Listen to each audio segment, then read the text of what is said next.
number would be very interesting, but we're designing for that. So not, see, once you design for something, I think you're largely going to be successful. So more than the challenge, I would say yes, there's a design aspect of building a solution that scales from currently 15, 20 franchises to a lakh franchises, right? So yes, I don't think the technology is out there. We have to just use it. We have to design it for scale. The way we are doing it and execute it well, I think we should be fine. I hope that we don't have a meeting where we discuss challenges. I hope that it really works. For us, scaling, I would say supply chain. I think it continues to be a problem. And internal operations. More than external, I would say the franchises want to sign up. We can enable them with tablets, but execution of those orders is actually fairly critical.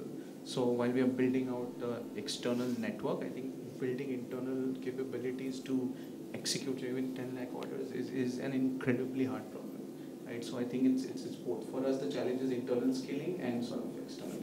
Fair. Any questions for them from a technology perspective? Both are technocrats to answer any potential question that you have. You'd like to add a comment there and run it by you and see what your reaction to that is. So I observed that the technology is out there, but you yourself have identified a few challenges. One is you're talking about 10 lakh orders, a very large number of orders. You need a very capable platform. Now consider that most of those orders come in the day, hardly any in the night, right? But your platform will stay idle in the night. Can you benefit from elasticity there? Can you reduce your operational expenditure by switching off some servers in the night? Nobody in the traditional infrastructure space does that because you've bought a server, it's sitting there. Now, what benefit is to be gained by turning it off? But on cloud computing, you can actually save money if you don't run it 24/7, only for the hours that you need. In your particular case, probably your sales or even these e-store visits are probably seasonal, weekends, yeah?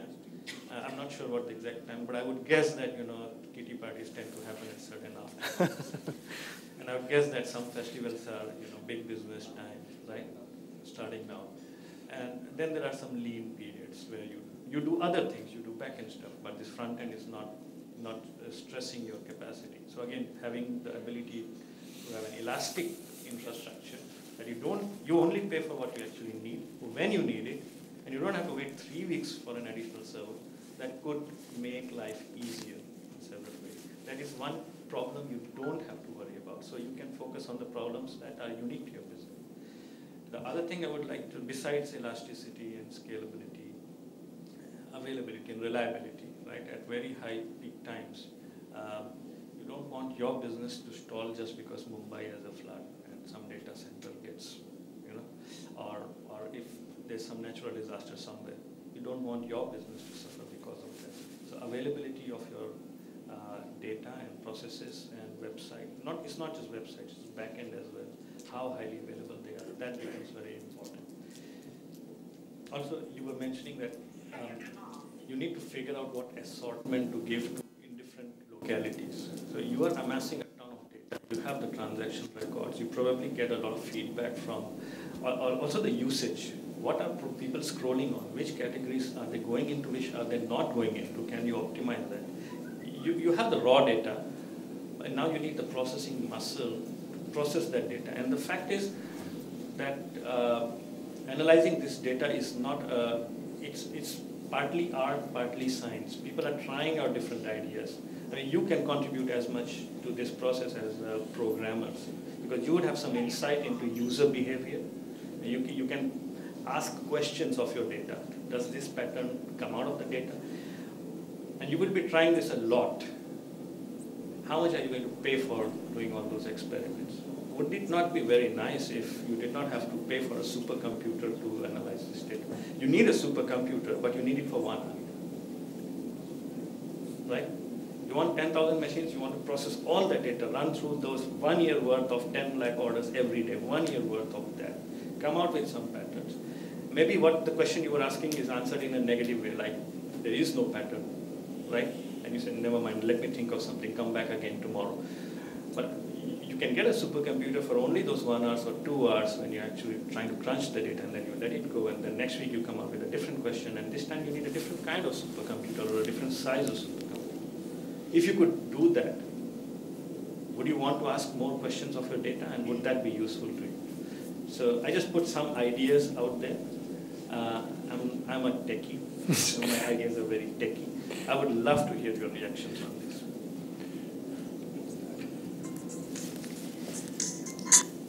So yeah, how can I deny anything that you say, right? I think it's absolutely fantastic. I'll just put a practical perspective to that, right? So the first question is about elasticity, right? Would we not need elasticity? I think absolutely we will need it. Someday, if there were an environment which takes care of, whatever system we put in is an ecosystem, right? It's not about just the website, just the tablet. There are so many things that gets plugged in, right? So at a very basic level, you have content, you have order management, and you have pricing promotions, right? So, and for your execution, it's going to an ERP because you have to pay your vendors, you have to be ensuring that you're keeping your general ledgers and payables and receivables in place, and you have a warehouse management system, right? So someday in a very, very wishful world, all of this should be on the cloud. There's no reason why companies should be struggling with any of that from an elasticity perspective, whether it is for, even technical performance testing, right? It's day of the week, week of the month, all of that puts in seasonal requirements on elasticity. There is an aspect of pure technical things like performance testing where we would preferably want to put an environment which is pretty near production, right? So all of that is a challenge that every company goes through, and I will not deny that has to be there. The good part for BB Direct is at least all the components we could, this is a cloud strategy. We want to put everything on the cloud to the extent possible. But can we do that for our warehouse management system? Can we do it for SAP? Can we do it for so many other things? Because it's an ecosystem. I think it's not practical at this time, right? So it might be I'm sure the world someday, 10 years from now, when we are sitting, would have migrated, hopefully, but I don't see that happening in the next 2-3 years. So absolutely, elasticity, very important. At least our strategy is totally on everything that you can take is going to go on the cloud. At least those components get taken care, everything else we have to still do capacity planning to meet the requirements. On the availability part, it's the same thing, right? So what you have decided as a strategy is what will ensure that the availability for us. Is it not important that we have our disaster recovery and the redundancies and recovery time, recovery point, all of that, very, very important, right? So that's the reason we still do cloud, but then will we escape? If something were to happen to Navi Mumbai, I think we are screwed. We just messed up, right? So, because that's where our data centers, I cannot tell you where because, but that's what it's going to be, But that's the reality of the situation, but that's the reality for a whole lot of companies. I hope the world does not end because of that. It has not ended, so hopefully we get time to migrate and, really fix that. Third part of analytics, absolutely the same thing. I think our strategy, at least analytics is something we control, and that something is going to definitely go onto the cloud. There's no reason why we should be putting money into compute and memory and everything. We'll figure out the tool, we'll figure out our business logic, what data has to come in, and we use the best out of that. To answer all the 3 questions. Yeah. Sure. Any comment? I'm wondering what to add here. Hard to argue, right? I mean, this is what we grew up building, right? This is what we built at eBay, scalability and all of this stuff. But reality is, in today, I think we are work in progress, right? AWS and all of the cloud technologies that are out there is something that we are trying out, right? We haven't yet fully migrated to the cloud.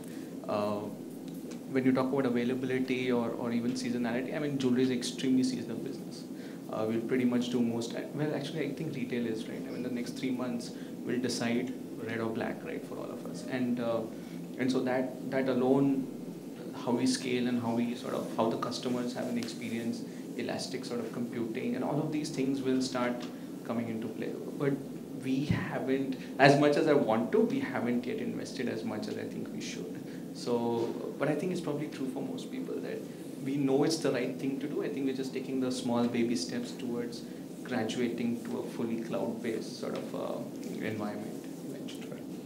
I think we have the last 10 minutes because 1:30 is the cutoff. Any questions? Right Can you, anybody take the mic there back?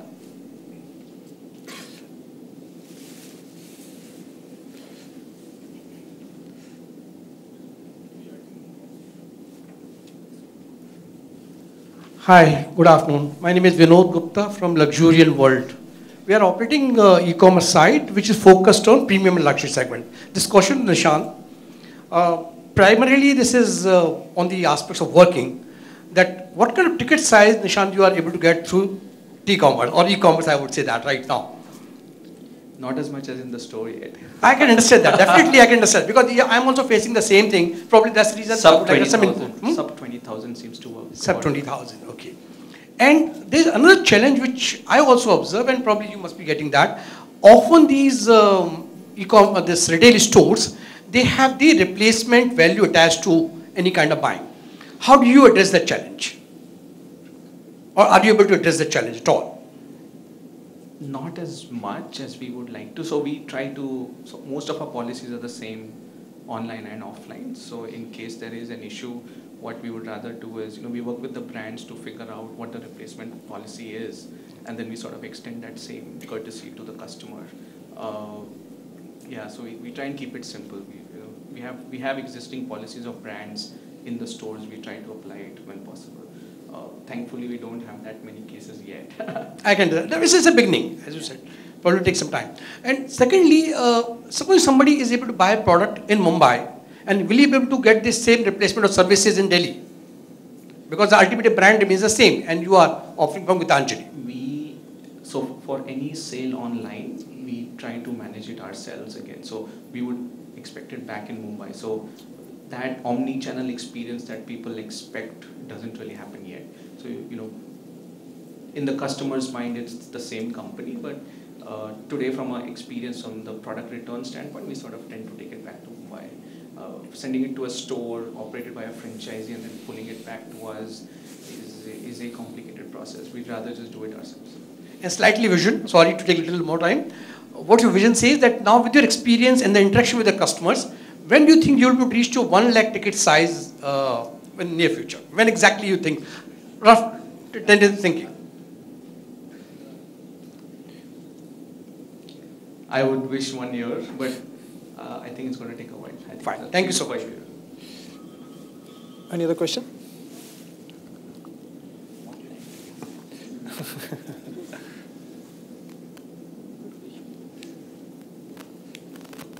Yeah, hi, my name is Chandra. Actually, I just wanted to address the question to the panel. It's been a very candid kind of a discussion. So something that interests us, I mean, as we go on to large scale, mammoth scale, smaller ticket sizes, larger ticket sizes, and Parijat spoke about going to the cloud, etc. I wanted, to get a kind of a business view on how do you, what are your security considerations? I mean, I was speaking to a few jewelers, and they said security is like the #1 priority, right, for us, and designs and so on and so forth. So how do you, from a business viewer, it's actually thrown open to the panel. What are the considerations that you do when you kind of go on to this from a business level, from a infra level, You and mean so on? web security, tech security, or you mean Overall, what's a business kind of security? tech, and even from the business front? I mean, in terms of how secure are your designs, your channels, and maybe Samsung. It's an open design. It's on the website. Yeah, okay. True. Jewelers can copy it even today. It is what it is. But it's an open world anyway. How are you going to stop it? You can't hide your designs anymore. It's there. And because like it or not, your customers are going to, most of our customers now who go to a store have already checked out designs online. We have had issues where the discount online and offline is not matching sometimes, and they show up with printouts and say, actually they don't even show with the printout. They just show their phone and say, your online site has this 50% off. Why do you have 40? Right? So, security for us is two ways. One is from the design perspective, it's open, right? I mean, you can go log in today, check out all our designs. Ultimately, the brand sells. Second is from a technology perspective, security is, well, I would say it's secure transactions, and then the delivery mechanism. How do you manage security? How does the product reach safely? There are times when if it's a high value product, I will send the person physically, he just delivers it personally. sold it for like $1.5 gold coin. It's cheaper for me to send the guy to Pune, come back, than it is to send by courier. So I just do it. I think consumer data security, Samson? Yeah, so from our perspective, it depends on what data we're talking about. So we want to make life difficult for people if they want to really play foul, right? So the content is already available. You can do something with it, but we would not allow on our tablet for somebody to copy the content, right?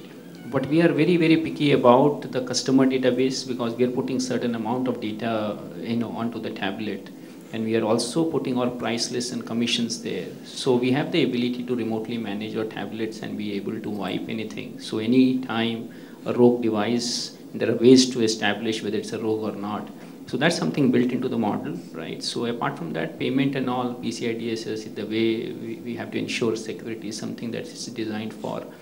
The content part of the customer is something we are very, very careful about. Everything that's in premise, it's already audited, PCI DSS. So whatever we're building for, just ensuring that customer database does not go in case there is a franchisee who wants to be a rogue element and wants to do something with that. Yeah, that's how we're taking care. Chandra, does that answer? Yeah, question here. This is Atul Tibrewala from Cartridge Junction. Actually, I have a question on the service layer. So we are into, putting in printers at client locations and then supplying the consumables. So we already are into e-commerce, we have the full logistics network. But to manage the servicing or the service calls, I know it's not relevant probably to Gitanjali or to Big Bazaar, but is there something, which we can use these tablets to kind of speed up the process to make the experience, richer? So anyone can take that question. Yeah, so I believe you can, actually it's relevant even for a Big Bazaar direct kind of a model, right? So a franchisee gets a lot of top-ups from us. So there is fixtures, there are non-sale merchandise, there are display items, there are danglers, hoardings.